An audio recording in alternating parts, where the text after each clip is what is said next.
शिव पुराण महात्म्य। शिव पुराण महात्म्य के इस दूसरे अध्याय में हम जानेंगे देवराज को शिवलोक की प्राप्ति तथा चंचुला का संसार से वैराग्य।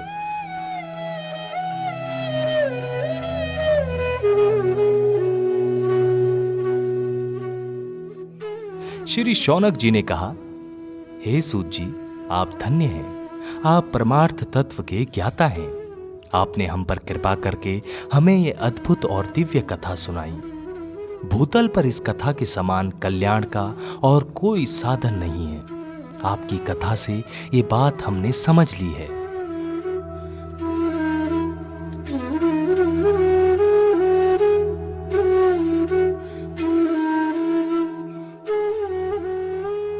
सूत जी, इस कथा के द्वारा कौन से पापी शुद्ध होते हैं, उन्हें कृपा पूर्वक हमें बताइए और इस जगत को कृतार्थ कीजिए।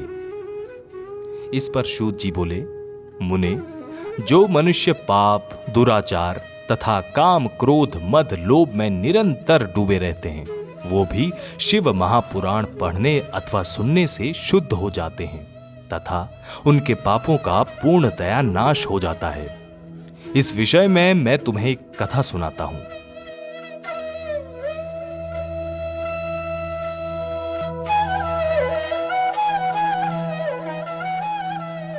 देवराज ब्राह्मण की कथा। तो सुनो, बहुत पहले की बात है। किरातों के नगर में देवराज नाम का एक ब्राह्मण रहता था। वो ज्ञान में दुर्बल, गरीब, रस बेचने वाला तथा वैदिक धर्म से विमुख था। वो स्नान संध्या नहीं करता था तथा उसमें वैश्यावृत्ति बढ़ती ही जा रही थी। वो भक्तों को ठगता था। उसने अनेक मनुष्यों को मारकर उन सब का धन हड़प लिया था।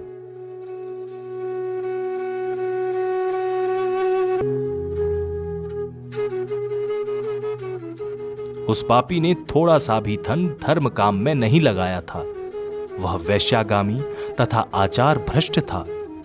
एक दिन घूमता हुआ देवयोग से वो प्रतिष्ठानपुर झूसी प्रयाग जा पहुंचा। वहां उसने एक शिवालय देखा जहां बहुत से साधु महात्मा एकत्र हुए थे। देवराज वहीं ठहर गया।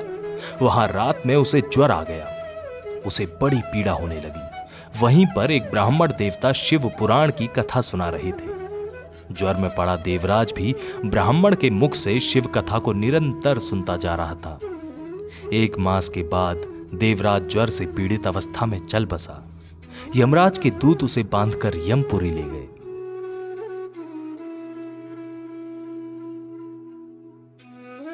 तभी वहां शिवलोक से भगवान शिव के पार्षद गण आ गए।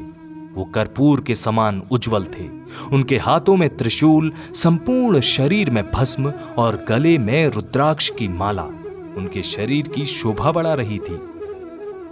उन्होंने यमराज के दूतों को मार पीट कर देवराज को यमदूतों के चंगुल से छुड़ा लिया।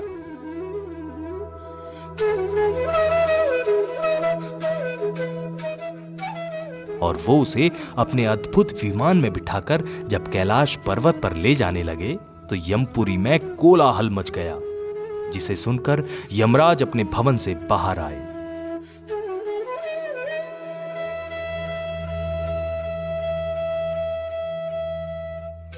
साक्षात रुद्रों के समान प्रतीत होने वाले इन दूतों का धर्मराज ने विधि पूर्वक पूजन कर ज्ञान दृष्टि से सारा मामला जान लिया और उन्होंने भय के कारण भगवान शिव के दूतों से कोई बात नहीं की। तत्पश्चात शिवदूत देवराज को लेकर कैलाश चले गए और वहां पहुंचकर उन्होंने ब्राह्मण को करुणा अवतार भगवान शिव के हाथों में सौंप दिया।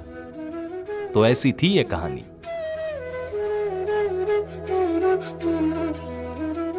श्री शौनक जी ने कहा, महाभाग सूत जी, आप सर्वज्ञ हैं। आपकी कृपा प्रसाद से मैं कृतार्थ हुआ।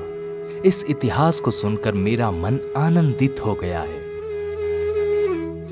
अतः भगवान शिव में प्रेम बढ़ाने वाली दूसरी कथा भी कहिए।